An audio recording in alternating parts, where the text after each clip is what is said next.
Dice así el texto, versículo 1 en adelante, dice, no clama la sabiduría y da su voz la inteligencia en las alturas junto al camino, a las encrucijadas de las veredas se para, en lugar de las puertas a la entrada de la ciudad, a la entrada de las puertas da voces. Oh hombres, a vosotros clamo, dirijo mi voz a los hijos de los hombres. Entended, oh simples, discreción, y vosotros, necios, entrad en cordura.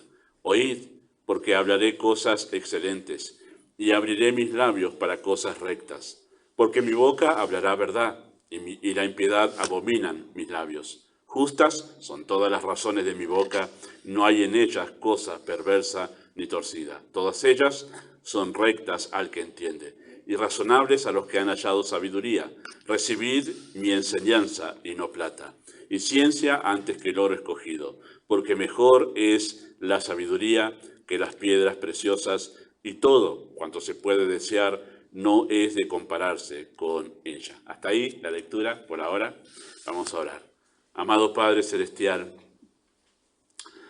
una vez más nos acercamos a tu presencia en esta tarde, dando muchas gracias por cada una de las almas que tú has traído a este lugar para poder honrarte a ti, adorarte, postrados a escuchar tu palabra, postrados en nuestros corazones, pero también preparándonos para orar como iglesia, rogar delante de ti.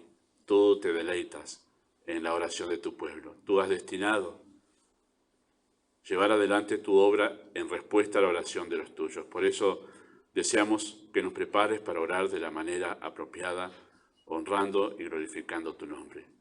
En tanto, ahora dispón nuestros corazones para oír tu voz, para que nada nos distraiga realmente de la verdad. Y pedimos, Padre, que tú hables mucho más allá de lo que hemos de mencionar y decir en este momento. En el nombre de Jesús. Amén. Bueno, seguimos avanzando en el estudio del libro de Proverbios, especialmente en estos capítulos, capítulo 1 hasta el capítulo 7, hasta el capítulo 9 inclusive. Recuerden que es todo un bloque solo de una unidad de pensamiento, que quiere decir que todos esos capítulos están relacionados con un mismo tema. Eso significa una unidad de pensamiento. Y aunque uno va avanzando en esos capítulos y los ha leído, te va a ver que hay una gran variedad de asuntos que se tratan.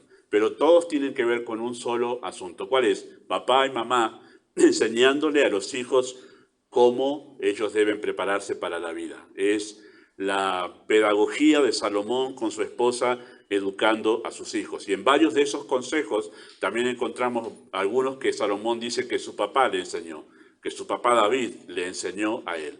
Dentro de ese contexto está todo lo que estamos nosotros considerando, pero especialmente 8 y 9, porque pareciera ser a veces que vamos avanzando en Proverbios y como que al llegar al capítulo 8 desligamos ese capítulo de todo lo que venía diciendo hasta ahora Salomón, pero no, forma parte, capítulo 8 y 9, de ese contexto. Y es interesante que el capítulo 8 comienza con una pregunta retórica. Noten, no clama la sabiduría y da su voz la inteligencia. Otra traducción la hace así a la pregunta. ¿Acaso no clama la sabiduría? Es una pregunta retórica. ¿Qué quiere decir una pregunta retórica? Que se responde en sí misma. No lo pregunta el escritor para a ver qué responden, sino como una manera de afirmar algo, ¿no? Esa es la idea de la pregunta retórica. Pero al comenzar el capítulo 8 de esa manera, con una pregunta, ¿no? Además, teniendo en cuenta lo que venimos viendo en los demás capítulos, ¿no? De una manera abrupta, como que abrimos la puerta y lo primero que hace la persona que nos recibe es una pregunta, ¿no? Y dice, ¿qué pasó? Nadie recibe así a alguien, ¿no? Es un inicio muy abrupto para iniciar un capítulo, pero para la manera en que venimos viendo los discursos del Padre, que no comienzan así en realidad, los discursos del Padre, ¿no? Carece justamente de esa reiterada introducción con el famoso, ya lo hice famoso, hijo mío, de los demás capítulos. ¿Han notado? Cada vez que comienza una nueva sección en el libro de Proverbios, esos consejos del Padre, empieza con hijo mío. Oye, hijo mío, y hace una introducción a cada uno de los discursos. Bueno, este capítulo no comienza así, sino comienza con una pregunta retórica y por eso comienza de una manera abrupta, por eso nos damos cuenta nosotros, siguiendo ese hilo de pensamiento, que en realidad no está comenzando un nuevo discurso el escritor. Y es aquí donde el que le puso los números a la Biblia, acá un pequeño error. No le vamos a criticar por eso, simplemente vamos a decir que acá no estaba bien esa división, ¿sí? Porque le habrá costado mucho poner los números. Pero acá no, acá tendría que haber seguido el capítulo 7, porque sigue la misma idea del capítulo 7, ¿sí? La continúa hablando de lo que había dejado en capítulo 7. ¿Se acuerdan cómo terminó el capítulo 7? Dice versículo 26, porque a muchos ha hecho caer heridos y aún los más fuertes han sido muertos por ella. Camino al Seol es su casa que conduce a las cámaras de la muerte. Qué final sombrío, ¿verdad? Qué final triste el de capítulo 7. Bueno, y pareciera como que ahí quedó la cosa, ese consejo del Padre que deja un sabor amargo en el oído, ¿verdad? Pero bueno, entendemos que no termina ahí el consejo del Padre en el capítulo 7, ¿sí? Donde vemos al dramático final de aquel falto de entendimiento que, engañado por su propio corazón, terminó en las cámaras de la muerte. Ahora pasa al capítulo 8, pero en realidad continúa, ¿sí? Iniciando con un llamado esperanzador. Y desde ese final sombrío, de ese discurso, de ese joven falto de entendimiento que fue llevado a las cámaras de la muerte por la mujer astuta de corazón y terminó realmente en un final muy triste, ahora el Padre sigue su discurso pero con un llamado esperanzador. Es el llamado de la sabiduría. Esto es lo que encontramos nosotros en los primeros versículos del capítulo 8. Versículo 1 al 4 es el llamado de la sabiduría. Y es interesante, queridos hermanos, que el Espíritu de Dios, que fue el que inspiró obviamente a Salomón para escribir esto, al inspirar a Salomón, el Espíritu se esfuerza, y lo pongo entre comillas porque estoy utilizando una palabra humana, para hacer entender el énfasis del Espíritu de Dios en esto, ¿no? Se esfuerza por hacernos reflexionar en la importancia de la verdad y cuán destructivo es el engaño, ¿sí? Al dedicar el Espíritu de Dios, capítulo 8 y capítulo 9, para hablar sobre la importancia de la sabiduría, y cuando hablamos de sabiduría en Proverbios se refiere a la palabra de Dios, a la sabiduría de Dios. Al hacer este esfuerzo de parte del Espíritu de Dios para hablar de la sabiduría, es que quiere hacernos reflexionar sobre cuán importante es la verdad y cuán destructivo es el engaño, porque acá se produce el contraste. Cuando vamos a leer capítulo 8, tenemos que estar pensando lo que dijo el capítulo 7, porque hace un contraste y va a personificar a la sabiduría, ¿sí? En capítulo 7 está la mujer astuta de corazón, la que lleva las cámaras de la muerte, pero capítulo 8 el Padre hace una personificación, es un uso literario, para hacernos ver a la sabiduría como una persona, en este caso como una mujer, pero una mujer sabia. Tremendo, así lo hace el Espíritu de Dios, para que entendamos la importancia de estar en la verdad y cuán destructivo es el engaño. Así que no se trata meramente de conceptos abstractos la verdad, sino que la verdad se trata de la vida misma, de la vida en sí.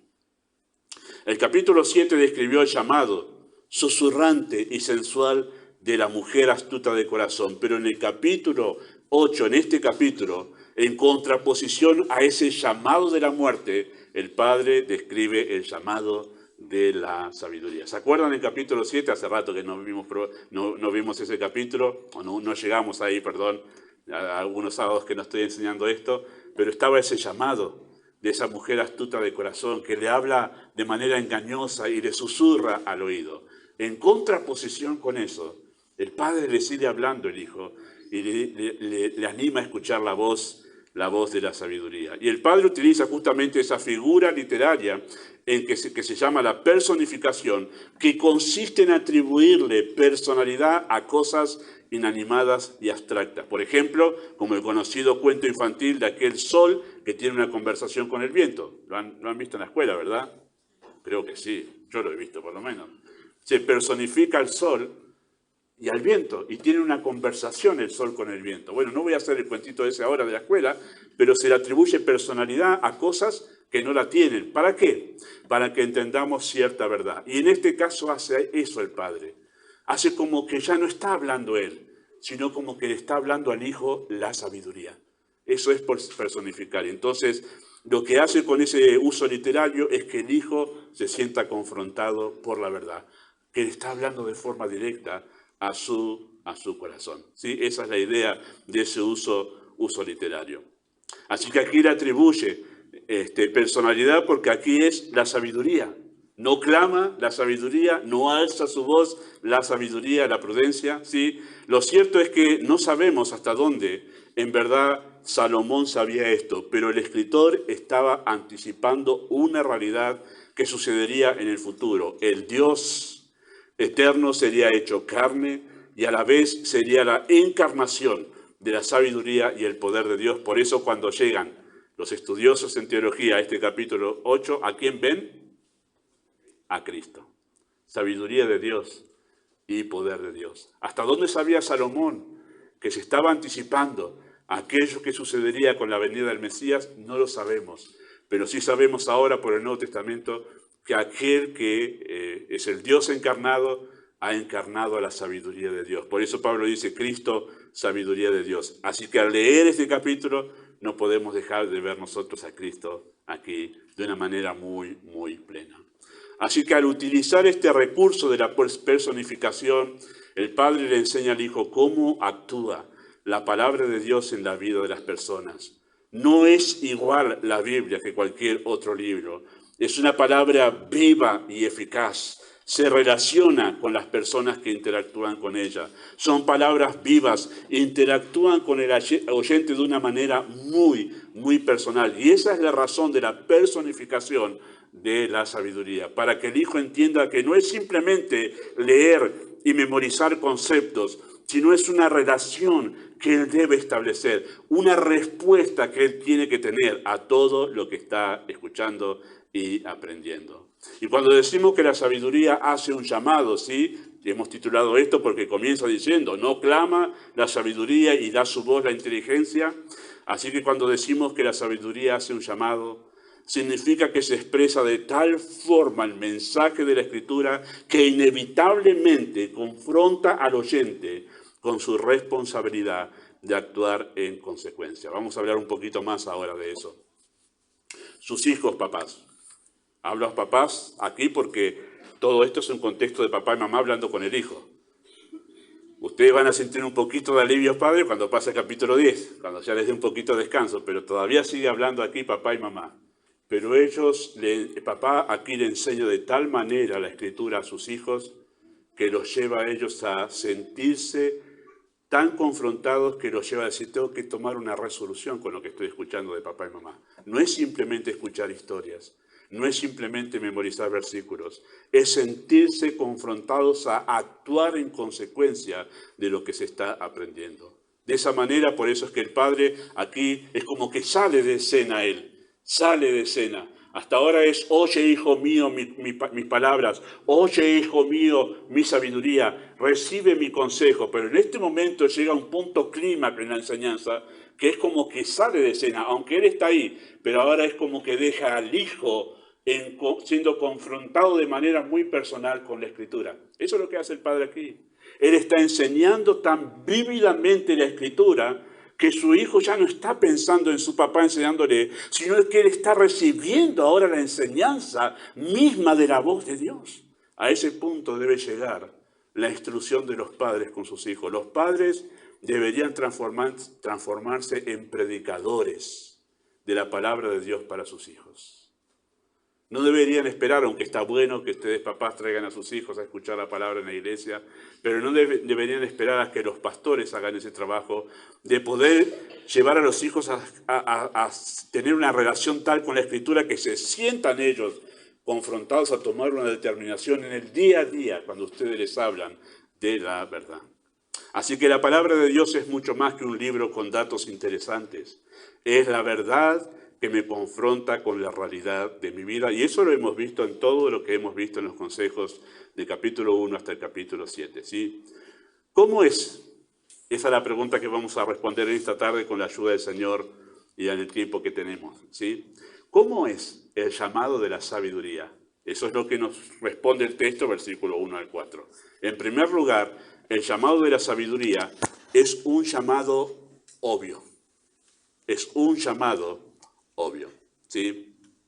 El versículo 1, no clama la sabiduría y da su voz la inteligencia. La pregunta una vez más en otra versión, ¿acaso no clama la sabiduría? Sí, una pregunta retórica, significa que no está esperando el escritor una respuesta, sino que dice algo que es obvio.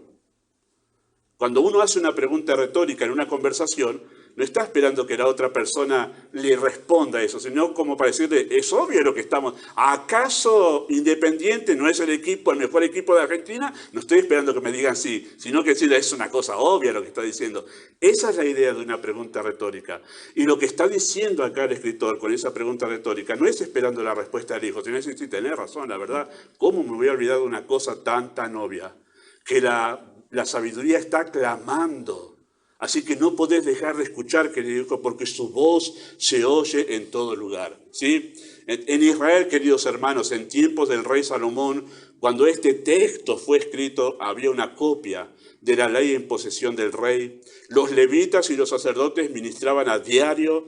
En cada hogar, además, se leía y se estudiaba como parte del programa de educación de los hijos o de formación de los hijos, la ley de Dios, en todo lugar. En ese tiempo, cuando este texto fue escrito, en todo lugar había ley, palabra de Dios, por donde quiera que fuera en Israel, se encontraban los hijos con la palabra de Dios. En casa, papá enseñando, afuera el rey con su copia de la ley, guiando al pueblo con la palabra de Dios. Cuando iban al culto, el sacerdote, la palabra por todos lados. Palabra de Dios por todos lados.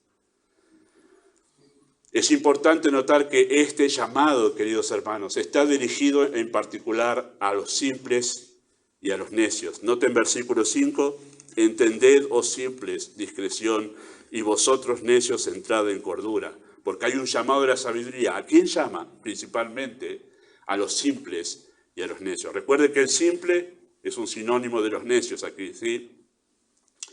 Y es un llamado para no seguir en el camino de aquel joven falto de entendimiento. Es un cambio, recuerden.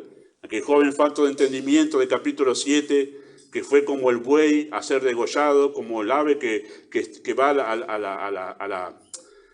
a la trampa sin darse cuenta, así iba aquel joven a ese pecado que le traería la muerte. Bueno, aquí es un llamado para que realmente no sigan ese ejemplo. Es un llamado misericordioso de parte de la sabiduría para librarlos de la muerte. Es un llamado a atender lo obvio. Eso es lo que nosotros encontramos aquí en el llamado de la sabiduría.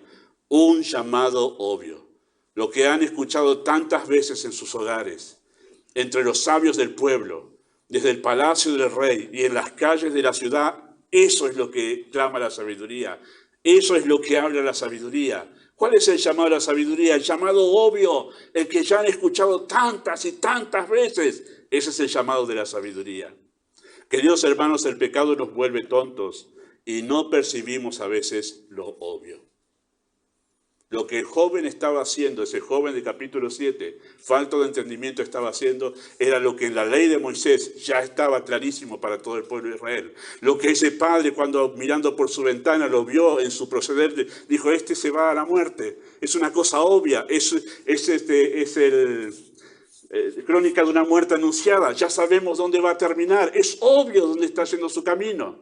Qué tremendo, ¿no?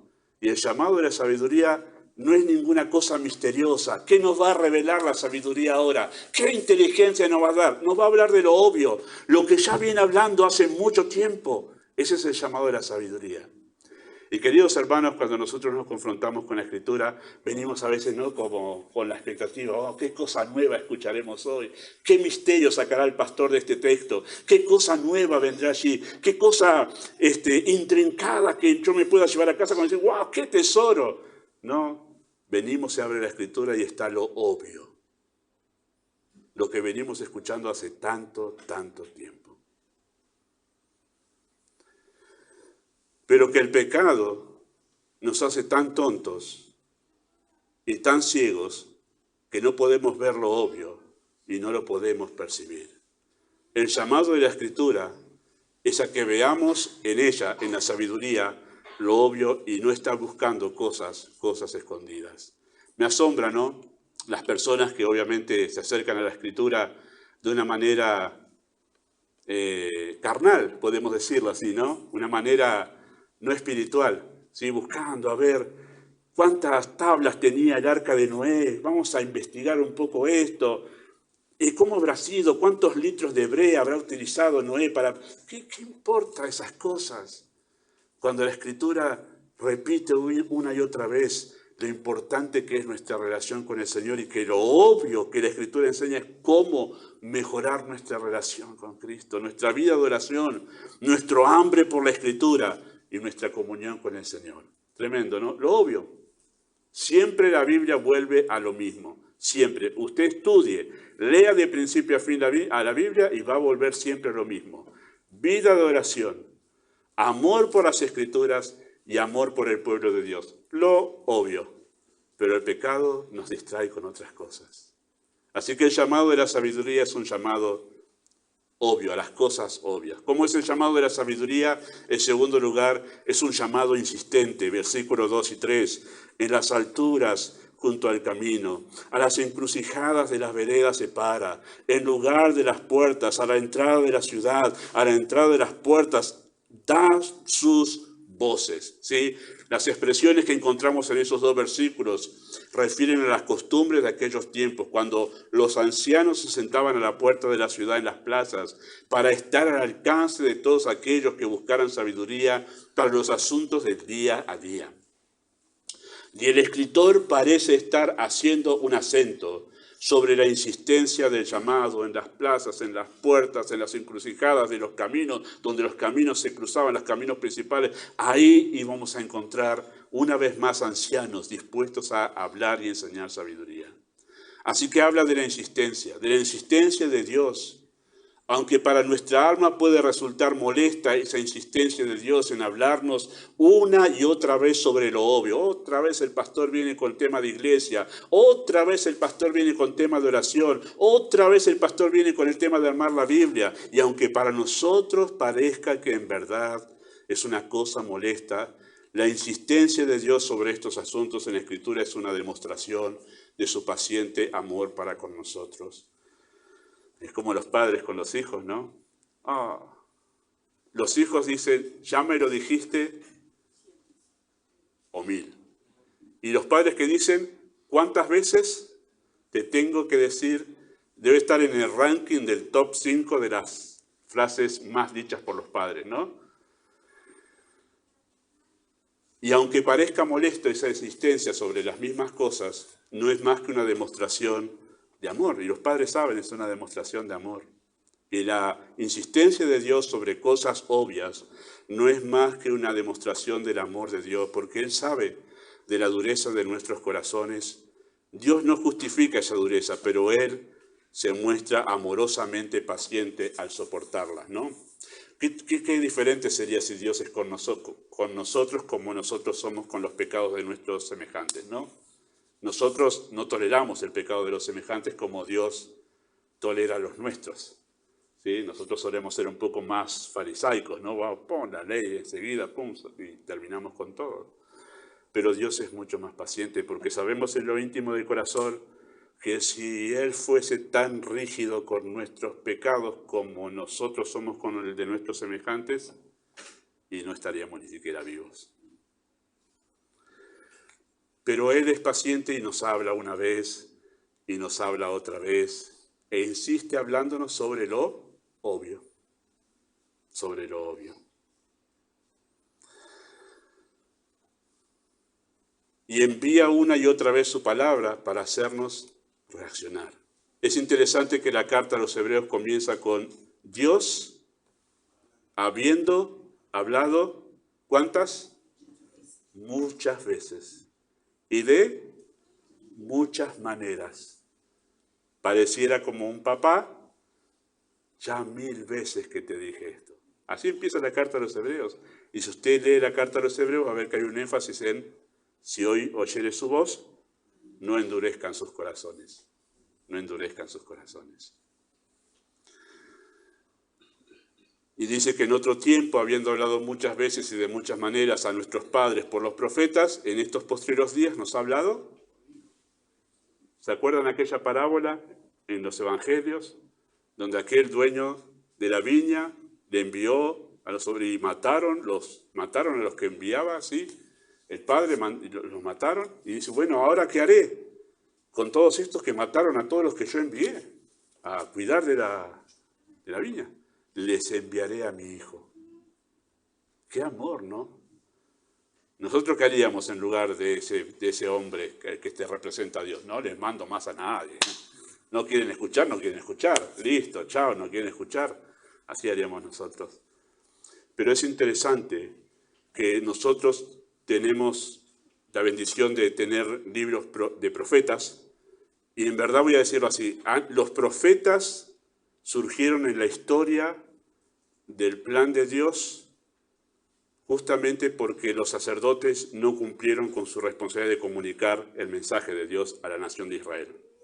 Pero surgieron como un acto de misericordia de Dios para con su pueblo que no quería oír. ¿Se acuerdan el profeta Isaías? Cuando Isaías dice, Dios le dice, ¿a quién le enviaré? Isaías dice, envíame a mí. Y bueno, dice, vos tenés que predicar. Y Isaías, ¿qué pregunta? ¿Hasta cuándo, Señor? ¿Hasta cuándo tengo que predicarle a este pueblo? ¿Y qué le responde Dios? Hasta que no haya más nadie. ¿Pero entonces no me van a escuchar? No, pero vos predicarles porque es un acto de amor. Para decirles que aunque no me escuchen, yo les sigo amando. Y en el libro del profeta Jeremías se repite esta frase. Desde temprano y sin cesar. Desde temprano y sin cesar. ¿Qué hizo Dios desde temprano y sin cesar? Le envió profetas a hablarles un mensaje diciendo vuelvan, vuelvan. Y en el profeta Oseas, capítulo 11, Dios expresa su emoción diciéndole, con cuerdas humanas los atraje, con cuerdas de amor. ¿Cuáles eran esas cuerdas humanas? Los profetas. Les envié esas cuerdas, mis profetas, para decirles les amo, para que le hablasen en mi nombre, hasta que no hubo ya más remedio. Y así termina el libro de Crónicas, relatando que Dios después ya no mandó más profetas. Pero cuánta paciencia de Dios a un pueblo que era duro de corazón. Así que, queridos hermanos, la insistencia de Dios en lo obvio no es más que en verdad la muestra de su gran misericordia. Y en tercer lugar, ¿cómo es el llamado de la sabiduría? Es un llamado personal. Versículo 4 dice, oh hombres, a vosotros clamo, dirijo mi voz a los hijos de los hombres. Es un llamado personal. Dos grupos son mencionados ahí en ese versículo 4, a quienes está dirigido este llamado. En primero es para los hombres, género masculino es, ¿sí? La palabra que se usa ahí es para decir, son hombres, género masculino. A vosotros hablo, varones, sería la palabra, la expresión ahí. A ustedes los estoy llamando. Este llamado de la sabiduría es a los hombres principalmente. Pero en segundo lugar, el llamado también es para todos en general, porque cuando utiliza esa expresión, hijos de los hombres, está haciendo alusión a todas las personas sin distinción de género, edad o condición. Son los hijos de Adán, sería la idea, los hijos de los hombres. ¿Sí? Así que la verdad de Dios es personal, tiene vida en sí misma, tiene vida eterna que trasciende el tiempo, las culturas y las circunstancias, llegando a ser vívida y personal para cada persona en la historia de la humanidad. El desafío es general, pero también el desafío es personal a la misma vez. Así es la Biblia, queridos hermanos, un libro que tiene voz viva y personal. Habla de manera directa, habla de manera punzante a nuestros corazones. Las mismas palabras que fueron determinantes y transformadoras, por ejemplo, para Abraham, sé que están estudiando eso en la reunión de damas, y para Sara, también son determinantes y punzantes cuando las escuchamos hoy en día. Las mismas palabras determinantes y transformadoras para David o para Moisés hace más de 3000 años atrás, las estamos leyendo nosotros, y es escuchar la voz del Dios vivo hablándonos y confrontándonos a nuestro corazón. El llamado de la sabiduría es personal, aunque esto mismo lo estaba diciendo hace más de 3000 años atrás Salomón a su propio hijo. Hoy en día lo leemos y también suena de manera personal y punzante para nosotros. porque así es la palabra de Dios, viva, que permanece para siempre. Nosotros podemos oír la voz del Espíritu a través de las Escrituras, escuchando las mismas palabras dichas hace miles de años, con el mismo peso y significado con el que fueron dichas en su origen. Cada uno de nosotros somos salvos. Que somos salvos podemos dar testimonio que Dios nos ha hablado de manera personal. Estar expuestos a la predicación de la palabra es estar siendo confrontados con el llamado de la sabiduría, el llamado personal de la sabiduría de Dios. Queridos hermanos, y voy a decir esto, queridos papás, a ustedes, ¿sí? Hay un momento en la educación de sus hijos que ustedes tienen que hacer este cambio que hizo Salomón, y como ponerse detrás de las Escrituras para dejar que sea Dios quien hable a sus hijos. O sea, ustedes tienen que hablarle de tal manera las Escrituras a sus hijos que ellos puedan percibir que Dios les está hablando, que es Dios quien les está hablando, que no es un consejo más, que no es un conocimiento más, que no, esta es la palabra de Dios viva con la que vos te estás enfrentando y determina, querido hijo, el curso de tu vida. No es cualquier libro. Tiene que llegar un momento que vos podés confrontar a tu hijo de esa manera, con Dios mismo, al hablarle de las Escrituras, para que él entienda que en verdad lo está llamando, no lo estás llamando tú, sino Dios. Dios. Y ustedes saben muy bien que es así, ¿verdad, papá? Primero es la relación con ustedes, pero llega un momento que ya no es más la relación con ustedes, sino de ustedes a Dios. Y ese es el trabajo de papá y mamá, llevar a los hijos a que ellos puedan estar escuchando la voz de Dios, respondiendo por ellos mismos a ese llamado obvio de las Escrituras. Amado Dios, usa tu palabra en esta tarde. Ayuda a nuestros papás, papá y mamá en nuestra iglesia, en esa tarea tan difícil de educar a los hijos. Pero hay gracia en Cristo para confrontar a sus hijos con la verdad de las Escrituras. Deseamos que los hijos aquí puedan oír tu voz, que cual Samuel, ellos puedan oír tu voz y haya un Elí que le diga cuando te llame, tú responderás, heme aquí.